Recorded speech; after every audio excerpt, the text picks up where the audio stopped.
यहाँनिर त्यो कालो टी सर्टमा 3वटा अक्षर लेखिएको छ। त्यो टी सर्ट कोले लगाएका थिए, तिनीहरू कहाँबाट परिचालित थिए र उनीहरूको भूमिका के थियो 24 गते। यो कुराहरू 23 गते र 24 गतेको फुटेजहरू विभिन्न ठाउँबाट निकालियोस्। सही के हो, सत्य के हो, सबैको अगाडि आइहाल्छ।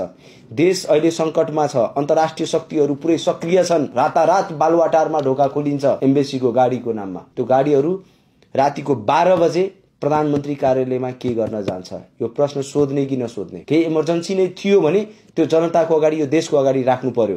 के चाहिँ इमर्जेन्सी थियो? आज तपाईँ हेर्नुस् कस्तो भइरहेको छ यो देशमा। केही नाम चलेका, अहिलेको अवस्थामा नाम चलेका विभिन्न आइएनजिओ एनजिओहरूले यो सरकारलाई चलाइरहेको अवस्था छ। नेपाली भन्दा पनि विदेशी संस्थाहरूले चलाइरहेको छ।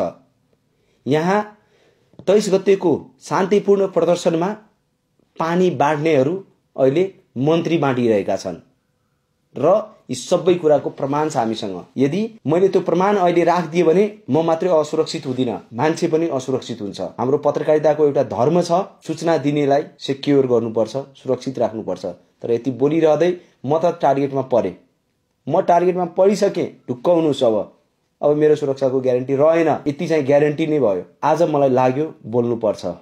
आज यदि बोलिन भने यो देश अफगानिस्तान हुनबाट कसैले रोक्न सक्दैन।